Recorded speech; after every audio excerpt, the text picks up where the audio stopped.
하나님 말씀 시편 18편 할 차례예요.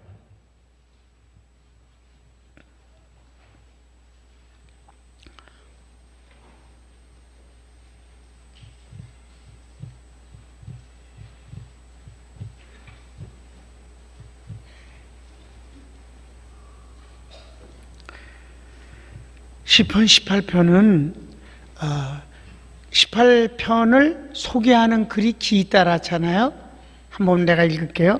여호와의 종 다윗의 시인데 영장으로 한 노래라. 여호와께서 다윗을 그 모든 원수와 사울의 손에서 구원하신 날, 곧 이제 다윗이 왕이 되었을 때, 그날에 다윗이 이 노래로 여호와께 아뢰어 가로되 하나님을 찬양한 내용이에요. 이 내용은 이제 성경을 통해서 이렇게 보면은 똑같은 내용이 기록된 것이 있어요. 그게 이제 사무엘상에 사무엘하 22장에 나오는 내용이 이제 이 시편 18편과 거의 같아요, 내용이. 그런데 오늘은 19절까지 보겠어요. 크게 두 가지 내용인데 1절에서 3절은 하나님을 이제 찬미하는 내용으로 다윗이 시작합니다.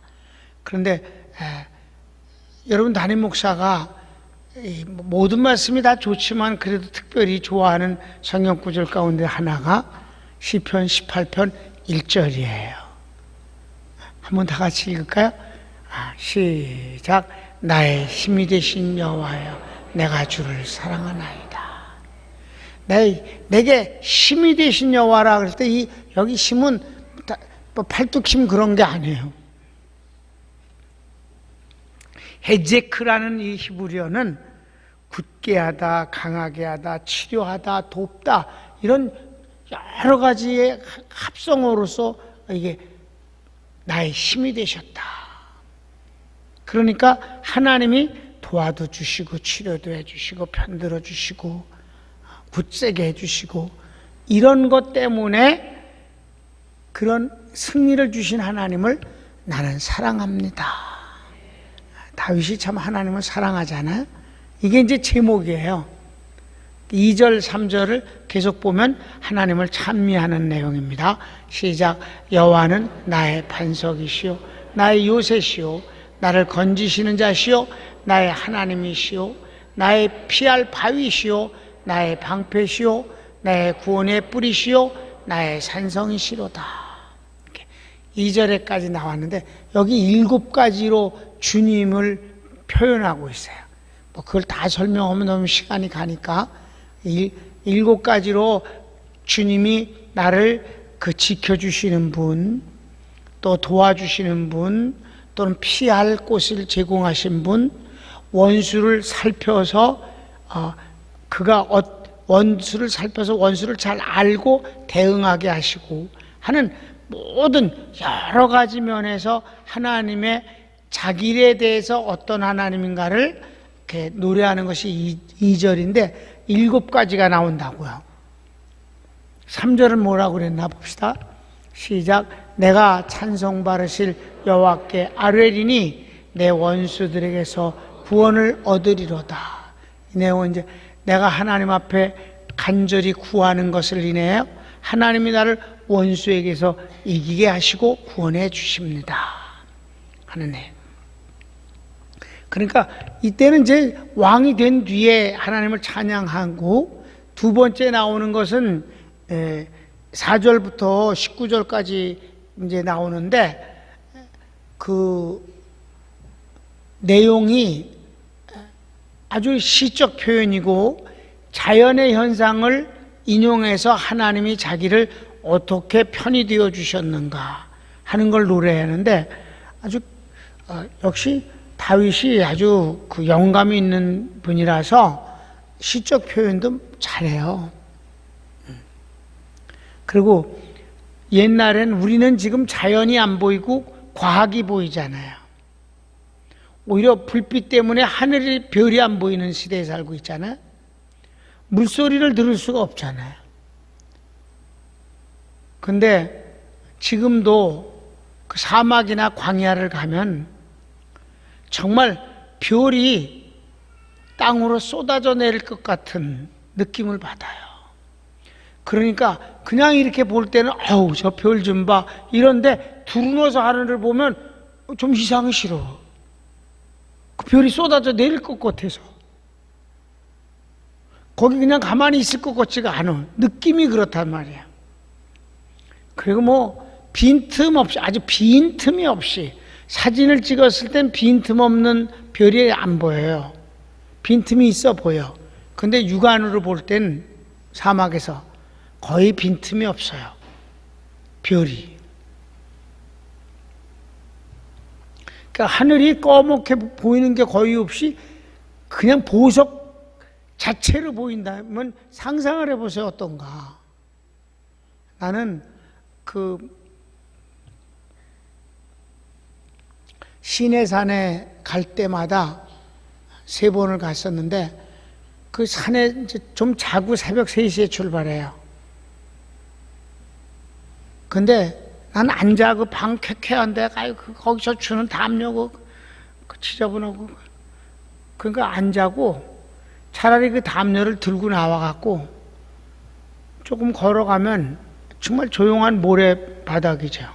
사막이니까. 거기다 담요 그 사막에다 깔고 이렇게 누워서 하늘을 보고 있으면 정말 놀라워요, 놀라워. 그러니까 다윗은 이런 자연 속에서 산 사람이잖아요.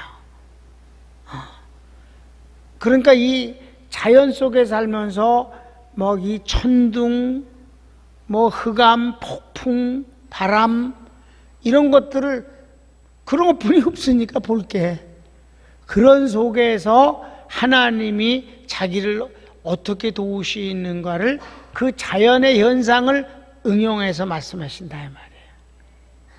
그러니까 옛날이니까 무기가 없었으니까 무서운 게 없었으니까 출애굽 사건 때도 보면 하나님이 10가지 재앙이 자연을 통한 것이잖아요.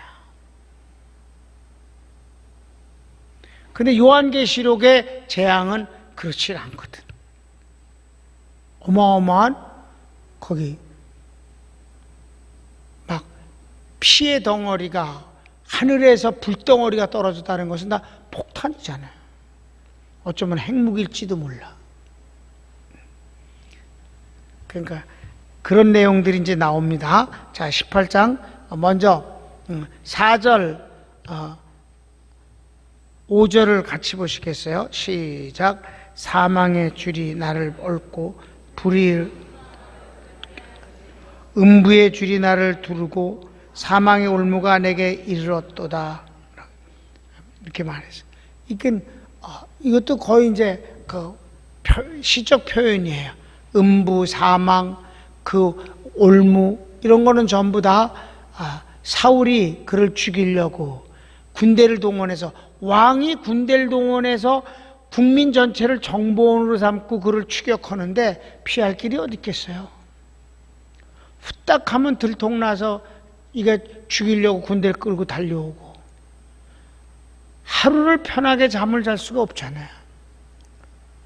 그가 오죽하면 골리앗을 죽인 블레셋의 나라에 가서 생명을 유지하려니까 멀쩡한 사람이 당장 잡아 죽일까 봐 미친 채 하면서 살았다. 여러분, 하나님의 축복이 꼭 꽃마차를 타고 오는 건 아니에요.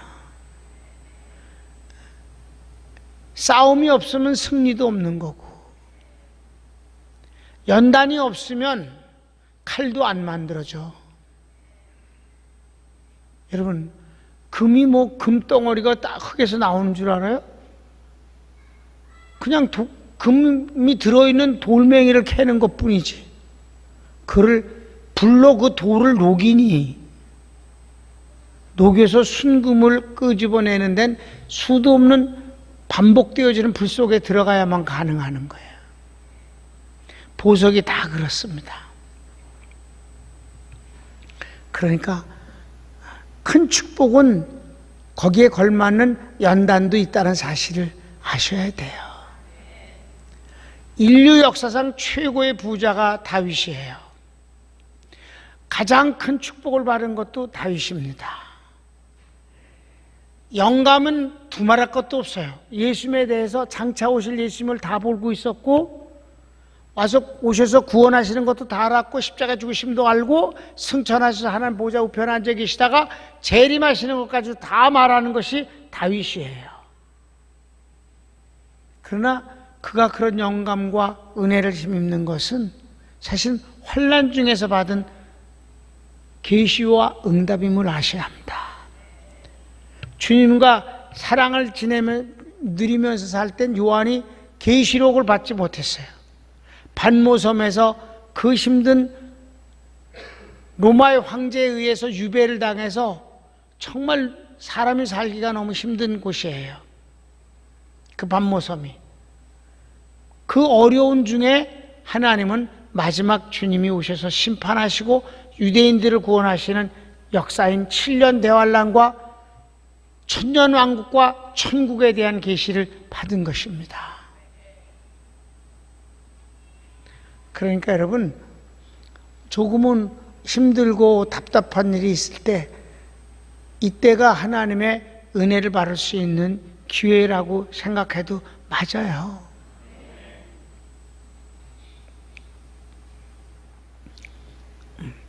아무튼 하나님 앞에 간절히 다윗이 기도하니 하나님이 도와주신다. 기도가 참 중요한 거예요. 여러분, 그저 상황을 보고 절망하고 교만해지고 그러지 말고 어떤 것이든지 간에 성경은 너희가 즐거운 일이 있느냐 하나님을 찬양하고 힘든 일이 있느냐 기도할 것인지라. 의인의 간구는 역사하는 힘이 많다. 그 예로 엘리야가 한 번 기도한 즉 3년 6개월 동안 비가 아니하고 또 기도한 즉 그 가물었던 땅에 비가 쏟아지지 아니하였느냐. 의인의 간구는 역사하는 힘이 많으니라. 다윗이 이 어려운 가운데서 하나님이 도와주신 그 결론을 얻은 것도 다윗이 그냥 가만히 있었더니 하나님이 해주신 것보다도 저가 항상 하나님 앞에 의지하고 기도하고. 그러면 이제 봅시다. 하나님이 어떻게 7절부터 15절까지는 여러분 그냥 시예요. 그게 뭐냐면 하나님이 자기에게 편이 되어 주셔서 역사하는 게 이렇다 이 말이에요. 자연 현상을 막 움직여서 하시는 것처럼. 마치 출애굽 때 10가지 재앙을 일으켜 이 바로를 꼼짝 못하게 하시는 것처럼 사울을 그렇게 묶어둬버렸다는 거지. 표현이 그래. 그러니까 그냥 읽고 지나갑시다. 7절부터 15절까지 시작. 땅이 진동하고 산의 터도 요동하였으니 그의 진노를 인하미로라. 그 코에서 연기가 오르고 입에서 불이 나와 사름이여 그 불에 숯이 되었다. 저가 또 하늘을 들이우시고 강림하시니 그 발 아래는 어둠캄캄하도다. 그룹을 타고 나르시며 벼랑 날개로 높이 뜨셨도다. 저가 흑암으로 그 솟을 장막같이 자기를 두르게 하시며 곧 물의 흑암과 공중의 빽빽한 구름으로 그리하시도다. 그 앞에 광채로 인하여 빽빽한 구름이 지나며 우박과 숯불이 내리도다. 여호와께서 하늘에서 뇌성을 발하시고 지존하신 자가 음성을 내시며 우박과 숯불이 내리도다. 그 살을 날려 저희들을 들으시며 많은 번개로 파하셨도다. 어릴 때의 여호와의 꾸지람과 콧김을 인하여 물맷이 드러나고 세상의 터가 나타났도다. 자연의 모든 자연의 현상을 주장하시는 하나님이 이렇게 자연에 막 무섭고 험하고 사람이 자연의 힘을 인간이 못 이기잖아요. 그 앞에서 아무것도 아니잖아요. 홍수와 불만 해도 지진과 화산이 터지고 쓰나미가 몰려오는 앞에서 인간은 얼마나 나약해. 하나님이 자기를 도우심이 마치 그렇다 이 말이에요. 아셨습니까? 그래서 사울이 자기를 죽이지 못하게 했다는 거예요. 군대를 다 동원하고 자기를 추격했어도 자기가 힘들고 어려워서 망명을 하고 그랬다 할지라도 그래도 사울이 끝내 죽이지 못했다는 거야. 이제 그리고 네 번째는 은혜와 축복하심으로 승리케 하시는 것이 나오는데, 여기는 이제 이런 그 시적 표현이 사라지고 구체적이고 현실감 있는 그 팩트를 얘기해요. 갑자기 시적 표현이 사라지고 사실적으로 서술을 한다 이 말이에요. 16절을 보면 주님이 자기를 취하셨다. 손에 잡아서 붙잡고 계신다. 내버려 두지 아니하고 취하신다는 거예요. 16절 시작. 저가 위에서 보내사 나를 취하심이요 많은 물에서 나를 건져내셨도다. 마치 물에 빠져서 홍수중에 막 그 급류 속에 흘러내려가는 것 같은 상황에서 주님의 손길이 위에서부터 와서 딱 자기를 잡아서 물에서 건져내듯이 취하셨다. 17절은 이제 건지심에 대해서 얘기해. 17절 시작. 나를 강한 원수와 미워하는 자에게서 건지셨으며 저희는 나보다 힘센 연고로다. 자기는 도저히 그 사울을 이길 수가 없잖아요. 왕이니까 그렇고, 자기는 그 왕을 죽일 수도 없고 군대들이 있고 그러니까 뭐 비교가 안 되는데 하나님이 자기를 거기서 건져내셨다. 뭐 16절에서 같은 표현을 쓴 거예요. 17절에서는 하나님이 자기의 의지가 되셨다. 사람이 의지하는 것과 의지가 되시는 것과는 다른 거예요. 그래, 내게 기대라는 거지. 내 품에 기대라는 거지. 그 건지시면 말이에요. 사무엘상 31장 1절에서부터 4절까지를 한번 보면은, 자 보세요. 시작. 블레셋 사람이 이스라엘을 치매 이스라엘 사람들이 블레셋 사람 앞에서 도망하여 길보아 산에서 엎드려 죽으니라. 블레셋 사람들이 사울과 그 아들들을 쫓아 미쳐서 사울의 아들 요나단과 아비나답과 말기스를 죽이니라. 사울이 이때 전함에 활 쏘는 자가 따라 미치니 사울이 그 활 쏘는 자를 인하여 중상한지라. 그가 병기든 자에게 이르되 내 칼을 빼어 나를 찌르라. 할례 없는 자들이 와서 나를 찌르고 모욕할까 두려워하노라. 하나 병기든 자가 심히 두려워하여 즐겨 행치 아니하는지라. 이에 사울이 자기 칼을 취하고 그 위에 엎드러지매 그래서 죽었어. 하나님이 원수에게서 다윗을 구원하시는데, 여러분 잘 들으세요. 악한 자는요 왜 망하느냐 하면 선한 자가 죽여서가 아니에요.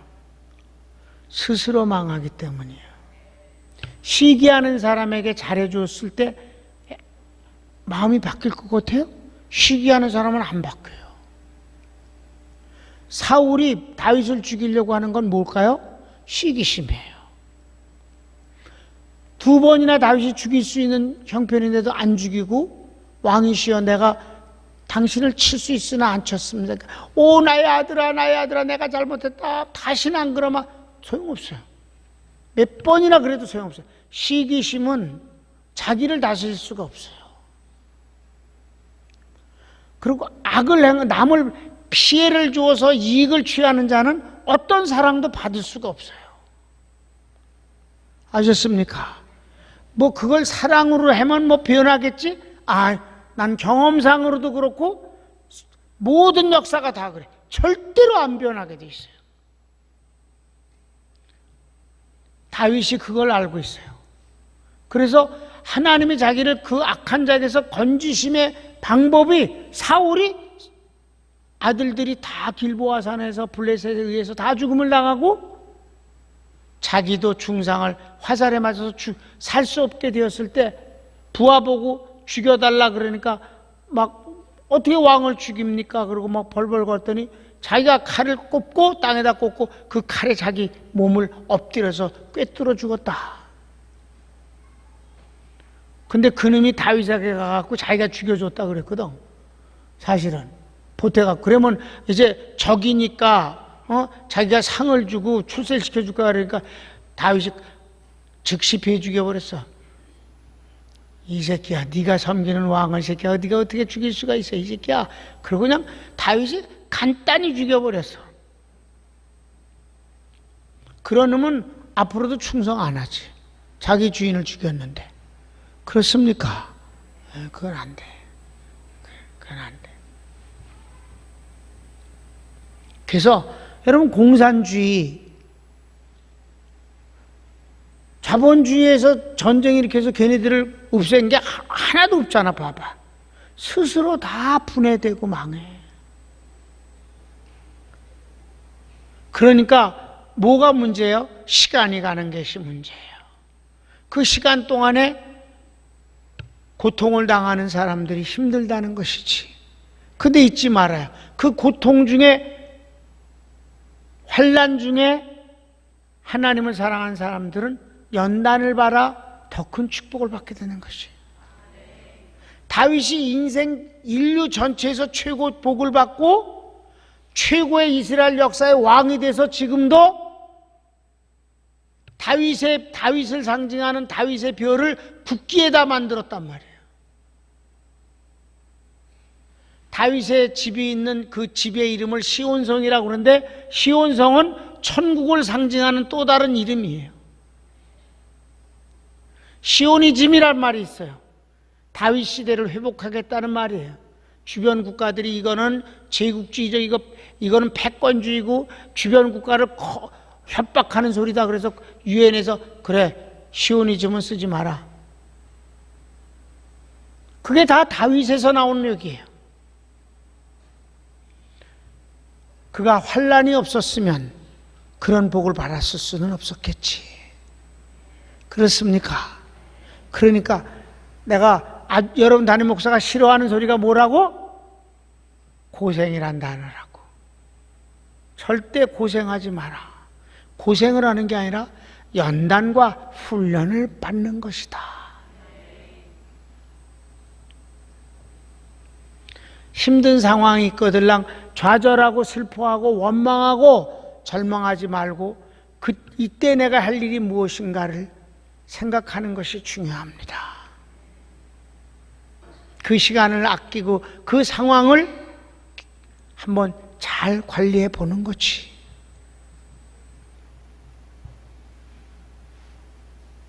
그래서 사울이 그렇게 죽었기 때문에 하나님이 다윗을 거기서 원수에게서, 강한 자에게서 건지시고 구원하신 거예요. 의지가 되시는 거지. 18절 같이 보실까요? 18절 시작. 저희가 나의 재앙의 날에 내게 이르렀으나 여호와께서 나의 의지가 되셨도다. 그러니까 그분에게 기대고 있으면 어떤 누구도 와서 괴롭힐 수가 없는 거지. 빙빙 돌기만 하는 거지.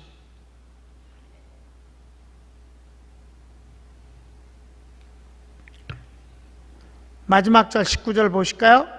마침내 승리케 하심이 나옵니다. 시작. 나를 또 넓은 곳으로 인도하시고 나를 기뻐하심으로 구원하셨도다. 아멘.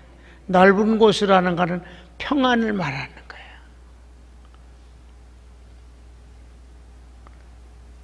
사무엘하 8장 6절을 보면 시작. 다메섹 아람의 수비대를 두매 아람 사람이 다윗의 종이 되어 조공을 바치니라. 다윗이 어디를 가든지 여호와께서 이기게 하시니라. 하나님이, 다윗은 한 번도 전쟁에서 진 적이 없어요. 어디를 가든지 여호와께서 저를 이기게 하시니라. 한 번만 이기고 그 다음엔 지고 그러는 거예요. 우리 교회가 40년 동안 어마어마한 체격이 된 것은 아니지만 한 번도 패배케 하신 적이 없어요. 하나님의 은혜와 축복으로 언제나 승리를 주셨어요. 그것뿐만이 아니에요. 그것뿐만이 아니에요. 다윗은 적에게는 항상 승리하고 문제에서는 항상 이겼지만은 백성에겐 최고의 사랑을 받았어요. 그래서 지금까지도 다윗을 이스라엘 사람들은 사랑하는 거예요. 어느 만큼? 나치가 유대인들을 죽일 때 저희들은 자기 신분을 드러내는 이 다윗의 별을 포기할 수가 없었어요. 그래서 죽었어요.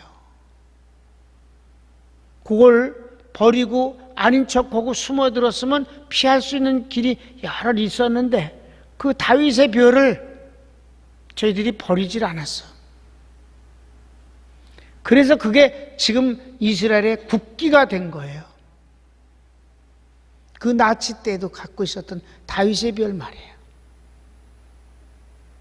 그러니까 백성들에게 큰 사랑을 받은 왕이에요. 이스라엘 전체에 백성에게 그렇게 처음부터 끝까지 사랑을 받은 왕은 다윗입니다. 그게 정말 얼마나 큰 복이겠어요? 하나님께 사랑을 받고 적에게는 항상 승리하고 백성들에게도 존경과 신뢰와 사랑을 받았다. 아주 좋은 현상이지. 정말 멋진 인생이다. 사무엘하 3장 36절 마지막으로 보겠습니다. 시작. 온 백성이 보고 기뻐하며 왕이 무슨 일을 하든지 무리가 다 기뻐하며. 아멘. 무엇을 계획하고 나 이거 하겠다 그럼 아이고 그렇게 하세요. 아멘 그러면서 아니요 하는 사람이 없더라. 그러니까 환난이 있기 때문에 이런 그 연단이 있었고 승리가 있었고. 여러분, 싸우지 않는데 이기는 방법이 어디 있어? 전쟁이 있어야 승리가 있지. 아파야 낫는 거지. 그러니까 여러분, 우리가 살아가면서 조금 원치 않는 일이 있어도 그것 때문에 그렇게 우리에게는 뭐가 없어야 되느냐? 하나님 실존 앞에서 살면 두 가지가 참 좋은 게 있는데, 첫째는 교만해질 수가 없다. 그분이 앞에 있는데 뭐 교만해. 또 하나 아주 좋은 거는 다시 절망할 수 없다. 하나님이 내 아버지시니까, 그분이 내 의지가 되시는 분이니까 절망은 안 된다. 힘은 들다. 힘들고 속상하고 슬플 수는 있지만 절망은 안 된다. 그러다 보면 협력해서 더 좋아진다. 난 이 복음을 가지고 40년을 했어요. 맨날 하는 소리 또 한다고. 그래, 내 다음 주에도 또 올 거예요. 사실이니까. 그거 먹고 사는 거니까. 우리 교회가 그렇고 성도들이 그렇지요다. 손을 모읍시다.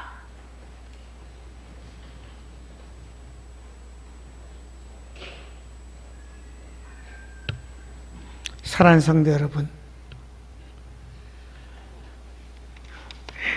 많은 사람들이 다윗을 부러워한다고 그러는데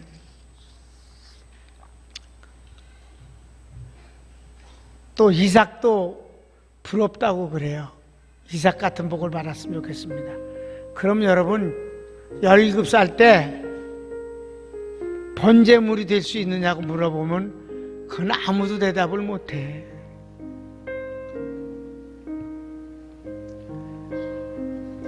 하나님의 축복이 다 시간을 통해서, 환경의 연단을 통해서 더 깊어지고 커진다는 사실을 믿으시기 바랍니다. 그래도 마지막에 이렇게 신나게 찬양을 하고 승리의 개가를 부르면 평강교회 성도들도 담임 목사와 함께 너무 멋져 보이지 않습니까? 주여 한번 부르기도 할까요? 주여, 사랑하는 주님 감사합니다.